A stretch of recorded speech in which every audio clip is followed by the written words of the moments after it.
পুরুষ মানুষ পরিশ্রম করে ক্লান্ত হয় না, পুরুষ ক্লান্ত হয়, অসুস্থ হয়ে পড়ে মানসিক অশান্তিতে।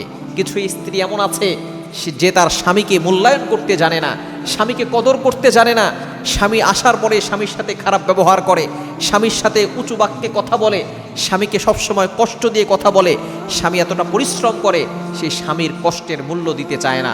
সুতরাং একজন স্ত্রী চাইলে সে তার স্বামীকে ভালোবাসা দিয়ে স্বামীকে আরও ভালো রাখতে পারে, রাজা বানিয়ে রাখতে পারে। আর একজন স্ত্রী চাইলে স্বামীকে মানসিক অশান্তি দিয়ে দুনিয়া থেকে বিদায় করতে পারে। দেখবেন বর্তমানে পুরুষের হার্ট অ্যাটাক বেশি বেড়ে যাচ্ছে, পুরুষদের স্ট্রোক বেশি বেড়ে যাচ্ছে। এগুলো কেন হচ্ছে?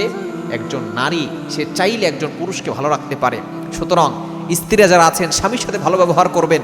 নবীজি সাল্লাল্লাহু আলাইহি সাল্লাম জানিয়ে দিয়েছেন, যদি আল্লাহকে ছাড়া কাউকে সেজদা করা জায়েজ থাকতো তাহলে একজন স্ত্রী তার স্বামীকে সেজদা করতে পারত।